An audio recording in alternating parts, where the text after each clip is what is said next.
Isfahan में बहुत विध्वंसक हमला हुआ है और इसका ताजा वीडियो सामने आया है। इस्फहान में मिसाइलों से भीषण हमला किया गया है। आईआरजीसी की ये मिसाइल साइट बताई जा रही है जिसे निशाना बनाया है अमेरिका और इजराइल ने। यहां पर अटैक किए गए। धमाके से पूरा इलाका टहल गया।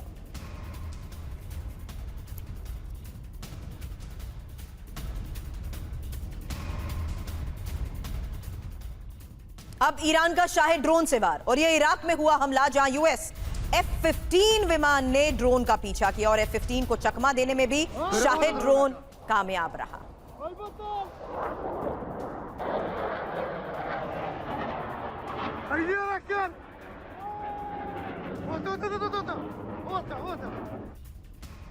और वहीं इजराइल के पोर्ट सिटी हाइफा में विध्वंसक हमले की एक और तस्वीर सामने आई है। ईरानी मिसाइलों ने यहां पर तबाही मचाई है।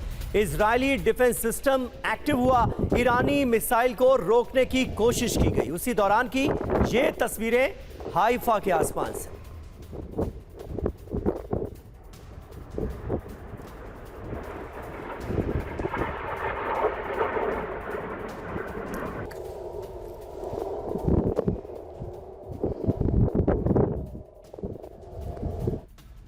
अब इराक के इरबिल पर फिर दागी गई मिसाइल। ईरान की तरफ से एक और बार, जहां ईरानी मिसाइल ने अमेरिकी बेस को टारगेट करने का दावा किया।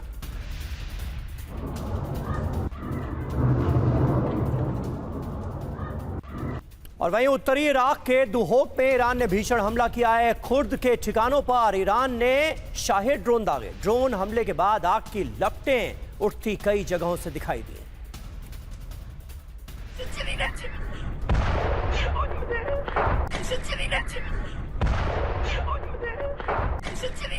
अब उत्तरी इराक के दुहोक में ईरान के भीषण हमले की तस्वीर, जहां कुर्द के ठिकानों पर ईरान ने शाहिद ड्रोन से वार किया और इस ड्रोन हमले के बाद आग की उठती लपटें आपने देखी। लेकिन इस बीच एक और सबसे बड़ी खबर का रुख कर रहे हैं, जहां स्ट्रेट ऑफ हार्मुज को लेकर डोनाल्ड ट्रंप का बड़ा बयान कि हमें हार्मुज की जरूरत नहीं, हमारे पास बहुत तेल, हमसे खरीदें और हार्मुज स्ट्रेट अपने आप खुलेगा। हार्मुज खुलने पर गैस की कीमत भी कम होगी, जिसे हार्मुज की जरूरत वो सुरक्षा करे। और देखिए, राष्ट्रपति ट्रंप के संबोधन पर रूस का पहला बयान आ गया है। हार्मुज स्ट्रेट अमेरिका खुलवा नहीं सकता। सैन्य बल के बावजूद अमेरिका ऐसा नहीं कर सकता, यह कह दिया है रूस ने। हार्मुज स्ट्रेट पर पूरी तरह से ईरान का कंट्रोल है, यह माना है रूस ने। हार्मुज में जहाजों को अनुमति देने का अधिकार सिर्फ ईरान के पास है, यह कहा गया है रूस की तरफ से। यानी रूस यह बताने की कोशिश कर रहा है डोनाल्ड ट्रंप को, अमेरिका को, कि हार्मुज में जो अभी जहाजों को इजाजत देने का एक अधिकार है वो सिर्फ ईरान के पास है और अमेरिका चाहकर भी यहां कुछ नहीं कर सकता। बड़ा सवाल यह कि हार्मुज से क्यों भाग गए डोनाल्ड ट्रंप। क्या कहा, पहले ये सुनिए। जिन्हें हार्मुज से सप्लाई वो देखभाल करें, जिन्हें हार्मुज से सप्लाई की वो रक्षा करें। हम मदद करेंगे लेकिन वो पहल करें। अब मतलब यह है कि हार्मुज में युद्ध होने पर भारी नुकसान भी संभव है और समंदर में हजारों की संख्या में समुद्री माइंस हैं। एंटी शिप मिसाइल से हमले हो सकते हैं। साथ ही तट पर मोबाइल मिसाइल सिस्टम भी तैनात है। तो देखिए, हार्मुज स्ट्रेट को लेकर डोनाल्ड ट्रंप कहीं ना कहीं भागते नजर आ रहे हैं, पीछे हटते नजर आ रहे हैं। और अभी अभी यूएई पर ईरान का बड़ा हमला हुआ है। अबू धाबी के खलीफा इकोनॉमिक जोन में हमला हो गया है। ये देखिए, तस्वीरें आ गई। Khalifa Economic Zone Abu Dhabi UAE की राजधानी में, और इस पर ईरानी मिसाइल आकर गिरती है और उसके बाद सब कुछ तबाह हो जाता है। ईरानी मिसाइल गिरने के बाद जोरदार धमाके की ये तस्वीरें कैमरे में कैद हुई। मुश्तबा पर ईरान का बड़ा बयान, जहां मुश्तबा बिल्कुल ठीक है। ईरानी विदेश मंत्रालय की तरफ से कहा गया कि जंगी रणनीति की वजह से ही वो बाहर नहीं आए हैं। तो मुश्तबा को लेकर एक बड़ा बयान ईरानी विदेश मंत्रालय की तरफ से, ये बताते हुए कि जंगी रणनीति की वजह से ही वो अब तक बाहर नहीं आए हैं। और ईरान से जंग पर डोनाल्ड ट्रंप का बड़ा ऐलान। ईरान से जंग अभी चलती रहेगी। 2-3 हफ्ते में ईरान पर भीषण हमले होंगे। ईरान में हमारा ऑपरेशन पूरी तरह से कामयाब रहा, यह दावा भी डोनाल्ड ट्रंप ने अपने आज के संबोधन में किया है। सुनिए जरा। तो याद कीजिए जंग का शुरुआती दौर, जब डोनाल्ड ट्रंप और अमेरिका खुलकर यह कह रहे थे कि रिजीम चेंज करना उनका सबसे बड़ा मकसद है। अमेरिका में मौजूद रजा पहलवी तो सपने भी देखने लगे थे, लेकिन अब कह रहे हैं ट्रंप कि रिजीम चेंज करना ईरान के अंदर यह तो मकसद कभी था ही नहीं। ट्रंप के संबोधन से यह साफ है कि जंग अभी जारी रहेगी। आखिर ट्रंप के इस बयान के मायने क्या हैं और ईरान में क्या अब ग्राउंड ऑपरेशन शुरू होगा? आइए आपको बताते हैं। ईरान में अमेरिका के ग्राउंड ऑपरेशन की चर्चा बीते कई दिनों से हो रही है, लेकिन ट्रंप ने कुछ साफ संकेत दिए। 2 से 3 हफ्ते तक यह युद्ध चलेगा। बड़े पैमाने पर हमले होंगे, हमले तेज और विध्वंसक होंगे। सभी सैन्य लक्ष्यों को हम हासिल करेंगे। ईरान को पाषाण युग में पहुंचा दिया जाएगा। ईरान के पास परमाणु हथियार नहीं होने चाहिए। इन बातों का जिक्र ट्रंप ने अपने संबोधन में किया है। अब अमेरिका की तैयारी क्या है ये देखिए। मध्य पूर्व में 50,000 अमेरिकी सैनिक तैनात हैं। 82वीं एयरबोर्न बटालियन तैनात कर दी गई है। 10वीं माउंटेन डिवीजन भी तैनात की गई है। यानी अमेरिका ने तैयारियां तो की हैं। मध्य पूर्व में अमेरिकी युद्धपोत जो भेजे गए उनकी पूरी लिस्ट आपके सामने है। USS Abraham Lincoln, USS George Bush, USS boxer, USS Tripoli. यानी तैयारियां बड़ी हैं। आने वाले वक्त में जिन 2-3 हफ्तों का जिक्र डोनाल्ड ट्रंप कर रहे हैं, देखना होगा कि उसमें अमेरिका करता क्या है। हालांकि ट्रंप के बयान के बाद समीर जंग और भड़क चुकी है, क्योंकि ईरान का अब यूएई पर अभी हमला हुआ है और यह बड़ी खबर है, जहां ईरान ने इजराइल पर मिसाइल दागी है और हिजबुल्लाह ने भी इजराइल में रॉकेट दागे हैं। इजराइल का लेबनान में ऑपरेशन तेज हो चुका है। तो अलग अलग फ्रंट पर ईरान की तरफ से हमले अभी भी जारी हैं और वहीं इजराइल भी लेबनान में स्पेशल ऑपरेशन के तहत हिजबुल्लाह के गढ़ पर कई बार रॉकेट से वार कर चुका है। और आइए आपको सुनाते हैं अमेरिकी राष्ट्रपति ट्रंप ने जंग खत्म करने को लेकर क्या कहा और उनके बयान के मायने क्या हैं। टीवी 9 भारतवर्ष पर 2 डिफेंस एक्सपर्ट्स आपको बताएंगे कि ट्रंप दुनिया को आखिर क्या मैसेज देना चाहते हैं। सवाल साफ है कि भारत ने भी कमर कसनी है और भारतीयों को भी अब यकीन करना है कि भारत के अंदर कोई भी 2 राय नहीं होनी चाहिए, सबने एकजुट रहना चाहिए। नंबर 1। नंबर 2, ये युद्ध इतनी आसानी से समाप्त नहीं होगा जब तक अमेरिका जो है अपने लक्ष्य हासिल नहीं करेगा।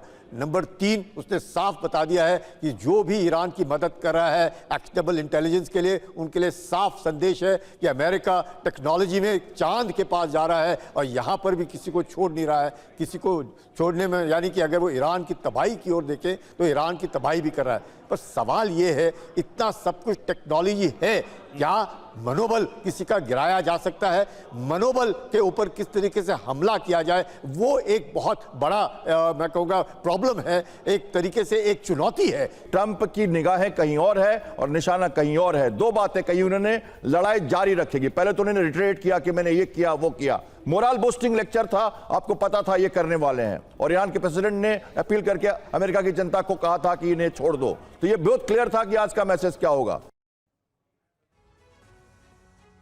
और राष्ट्र के नाम संबोधन में ही ट्रंप का बड़ा ऐलान, 2 से 3 हफ्ते में ईरान पर भीषण हमले होंगे और ईरान जंग अमेरिका जीत रहा है। ईरान में सत्ता परिवर्तन हो चुका है। जिन्हें तेल चाहिए वो हॉर्मूज खुलवाएं।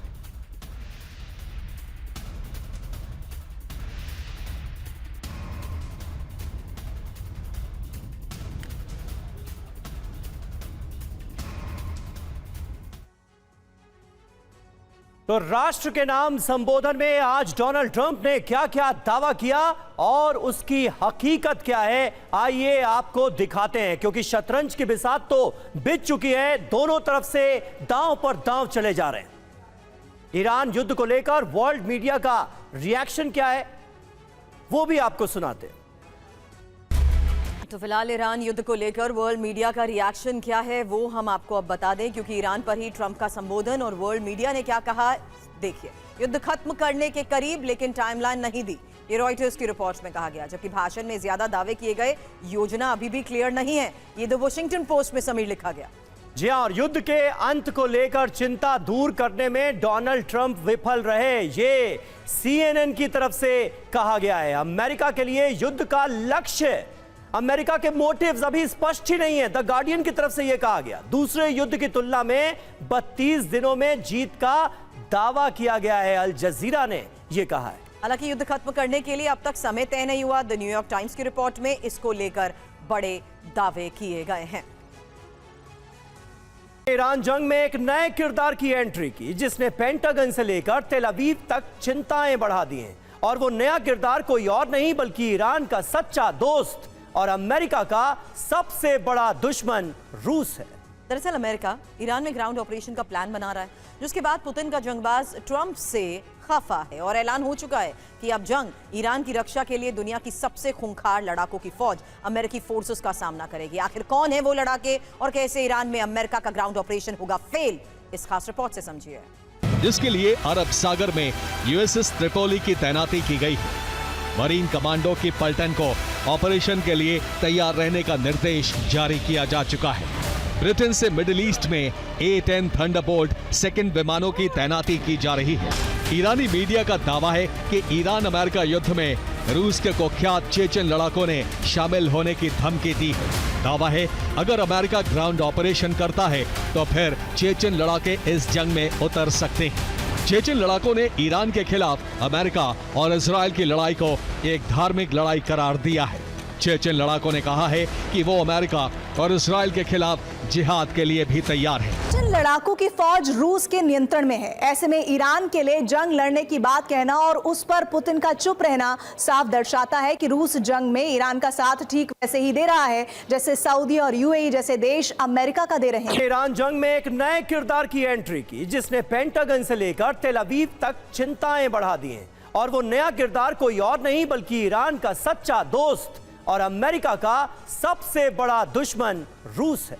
दरअसल अमेरिका ईरान में ग्राउंड ऑपरेशन का प्लान बना रहा है, जिसके बाद पुतिन का जंगबाज ट्रंप से खफा है और ऐलान हो चुका है कि अब जंग ईरान की रक्षा के लिए दुनिया की सबसे खूंखार लड़ाकों की फौज अमेरिकी फोर्सेस का सामना करेगी। आखिर कौन है वो लड़ाके और कैसे ईरान में अमेरिका का ग्राउंड ऑपरेशन होगा फेल, इस खास रिपोर्ट से समझिए।